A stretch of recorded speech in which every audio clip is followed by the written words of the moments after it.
So may napanood na naman akong video na puno ng misteryo kung saan di umano'y yung Kari ay invisible daw. Tignan nyo ng mabuti, nasa bush dito yung Chu.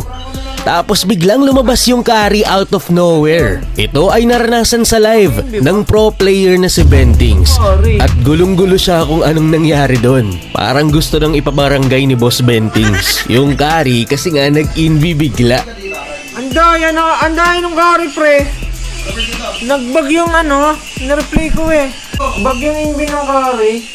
Huwag kang mag-alala, Boss Ben. I got you. Alamin natin kung ito ba'y bug or cheat.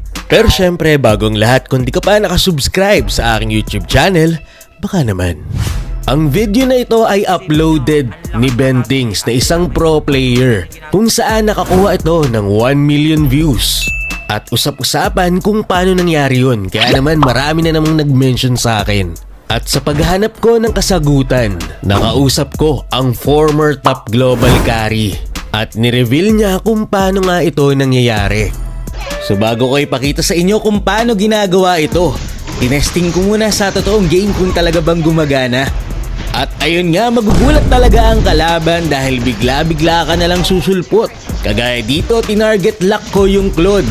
Yung tipong mapayapa siyang magpa-farm tas bigla akong lalabas. Tapos dito naman, nasa may tore siya tapos sinubukan kong pasukin pero ako yung na-takedown. So dito bumawi ako, naka-invi ulit ako dito, ginulat ko na naman siya. At masasabi natin na talagang gumagana ito sa totoong game. At konting player pa lang ang nakakaalam nito.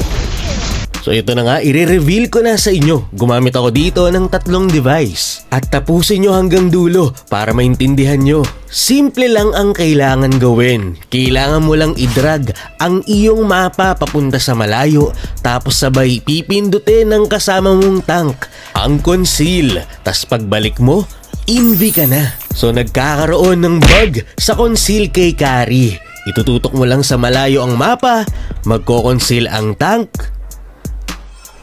Tapos pagtingin mo sa hero mo ay naka-invisible na. Ang problema, kapag ganito lang ang ginawa mo, ay kita ka ng kalaban. Kung baga sa vision mo lang ikaw invi, pero sa kalaban mo, hindi ka invisible.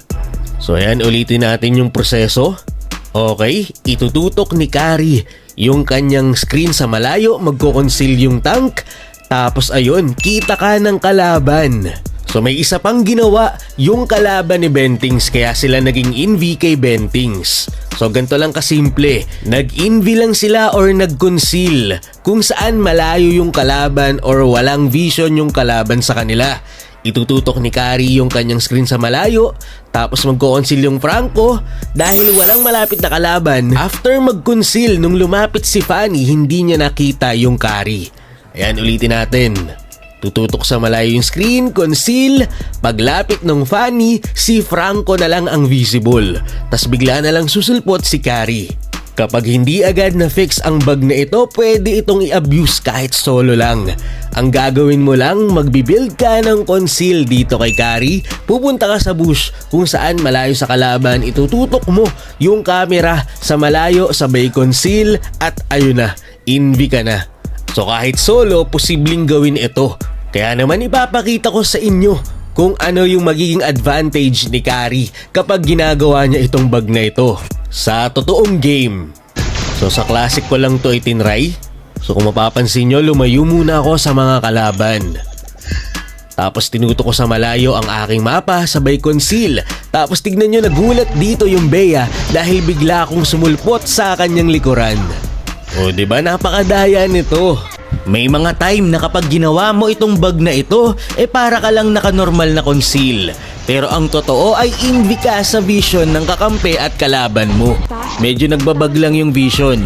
Pero dahil sobrang dali gawin ng bug na ito, talagang magagawa ito ng tuloy-tuloy. Kagaya dito, nasa bush ako, tututok ko sa malayo, at pipindutin ko yung aking sariling conceal. At ayun na nga, magugulat yung kalaban, nasa tabi na nila ako. So yun nga, it is a working bug sa totoong game. At paalala lang, kaya ako ginawa itong videong ito ay para maging aware tayo na may mga gumagawa ng bug na ito. So ayun, maraming salamat sa panonood. And to God be the glory.